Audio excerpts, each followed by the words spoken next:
सुनाओ BSE limited अब देखिए 2870 रुपए का प्राइस हमें देखने मिला है। एंड अभी अगर आप देखेंगे तो ये गिरावट ना अब 6% की हो चुकी है। Hi this is Dev and watch it is diary. Exchange का एक बड़ा एक्शन लिया गया है बीएसई के स्टॉक के ऊपर। एंड क्यों लिया गया है ये समझते ही 6% की गिरावट कोई मामूली नहीं है। तो एनएसई ने बीएसई को यहाँ पर रख दिया है भाई एएसएम की स्टेज 1 फ्रेमवर्क के अंदर। बीएसई का स्टॉक इसीलिए यहाँ पर गिरता हुआ नजर आया। एंड मैं आपको बताऊं शायद जब तक इस फ्रेमवर्क से बाहर ना निकले ना, एएसएम 1 की लिस्ट से बाहर ना निकले, यहाँ पर आप देखिएगा कि तेजी होना शायद एक इम्पॉसिबल जैसा देखने को मिलेगा। अब आप ये समझेंगे कि एएसएम फ्रेमवर्क है क्या, इसमें होगा क्या, मैं आपको बताता हूँ। यहाँ पर असल में ये एक एफएनडो का स्टॉक है। एंड काफी टाइम से ना वॉल्यूम आप देखिए कि लगातार सर्ज होता चला जा रहा है। ऊपर से यहाँ पर ना आप तेजी देखिए लगातार होती चली जा रही है। तो यहाँ पर क्या होता है कि एएसएम की 4 यहाँ पर ना स्टेजें रहती हैं, उनमें से पहला स्टेज पर आया, यानी कि बहुत मामूली वाले पर अभी ये स्टॉक को लगाया गया। एएसएम 1 जो फ्रेमवर्क है वो काफ़ी मामूली है, कुछ ही दिन में हट जाता है, ध्यान रखिएगा।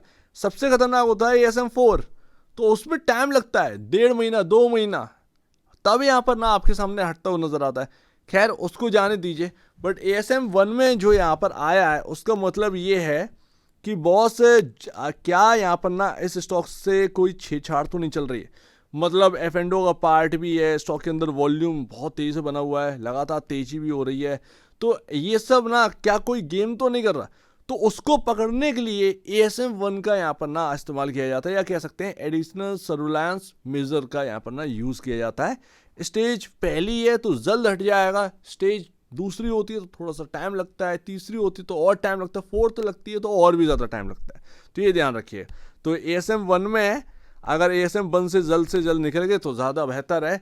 ये अगर यहाँ पर ना अपना जो 2 या 3 में अपग्रेड कर दिया ना तो फिर यहाँ पर ना एक टाइम लगेगा, तो ये ध्यान रखना है।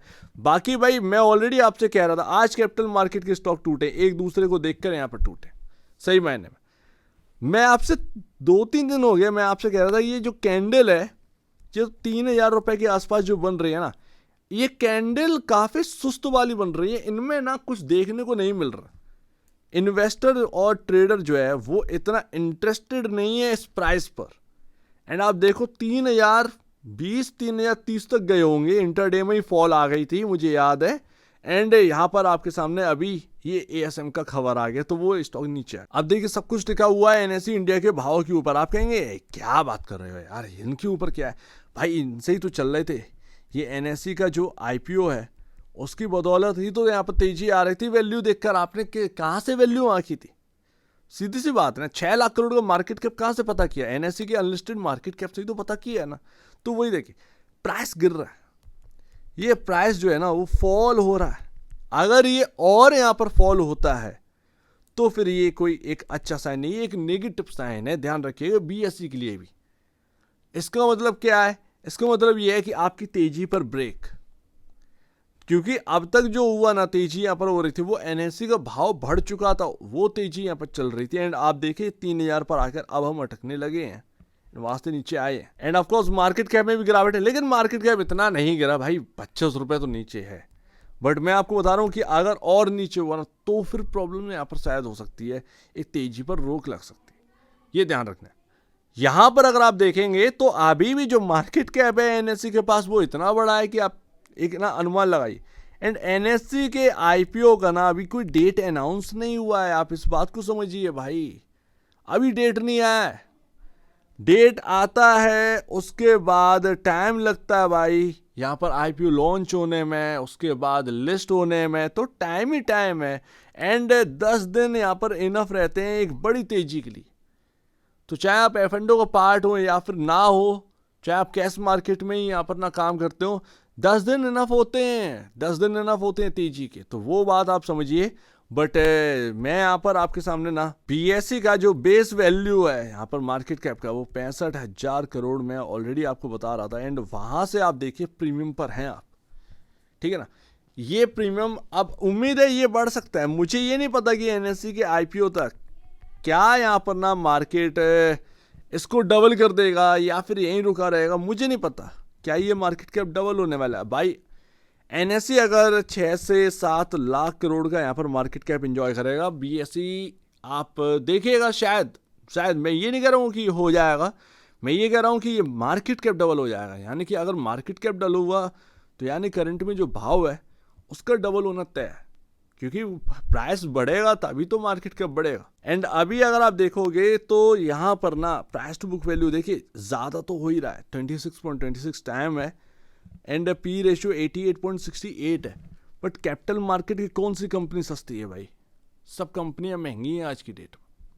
चाहे आप किधर भी चले जाओ, आपको हर जगह महंगा देखने को भी मिलेगा। एंड लास्ट तो बॉस करें क्या भाई, तुम क्या करोगे? ऐसे में 1 में आ चुके हैं, सर्विलांस है, चेक करेंगे वो कि भाई कौन क्या, कौन फंड हाउस है या फिर कौन वगैरह वगैरह, किस अकाउंट से यहाँ पर ना ये लेन देन चल रहा है, कोई बड़ा लेन देन तो नहीं है। तो ये सारी चीज़ें चेक होंगी भाई। पहले इंश्योर हुआ जाएगा कि यहाँ पर ना कोई बदमाशी नहीं चल रही है, ये प्राइस जो बढ़ रहा है ये बढ़ रहा है तो नॉर्मल तरीके से बढ़ रहा है। ऐसा नहीं है कि कोई एक पर्सन आए एंड उसने यहाँ पर ना पूरा हेज करके रखा है एंड उस हिसाब से यहाँ पर सारी चीज़ें चल रही हैं। वो सारी चीज़ें देखी जाती हैं बॉस, तो वो अपनी अलग बात है, ठीक है ना। बाकी भाई सपोर्ट की बात कर लो, क्योंकि अभी जो है ना ये कैंडल काफ़ी बड़ी है एंड ये 3 दिन का मैं आपसे बता दो रहा था कि भाई इंटरेस्ट काफ़ी कम हो रहा है, इंटरेस्ट काफ़ी कम हो रहा है एंड वही हुआ है आपके सामने। यहाँ पर अगर आप देखोगे तो 2500 बहुत इंपॉर्टेंट जगह यहाँ पर बनती है इस स्टॉक के अंदर। तो या तो अब ये स्टॉक कंसोलिडेट करे या फिर यहाँ पर हम देखते हैं कि शायद करेक्शन आ जाए। लेकिन अगर करेक्शन आए भाई 2500 तक अगर आ भी रही है तो बहुत ये पॉजिटिव बात ही रहेगी, ठीक है ना। और करेक्शन यहाँ पर ना होना ही है। आप देखें कि इतना चल गए हो वो भी एनएससी के आईपीओ से पहले, तो फिर थोड़ा सा यहाँ पर ना आपको देखना पड़ेगा। फिर उसके बाद जब एनएससी का आईपीओ आएगा तब बचेगा क्या तुम्हारे पास, तो वो बात पूरी आ जाती है। मैं ऑलरेडी आपसे कह रहा हूँ कि चल तो रहा है बट लेकिन बच बच के चलिएगा थोड़ा सा। यहाँ पर फिलहाल आपके सामने 2500 का इंपॉर्टेंट जगह है एंड मूविंग एवरेज कहाँ है? मूविंग एवरेज आपका 2290 पर है एंड मैंने ऑलरेडी आपको एक रेंज बता रखी है। ये जो रेंज है 2290 2212 रुपये, मेक और ब्रेक, ये काफ़ी इंपॉर्टेंट रहेगी आने वाले टाइम में।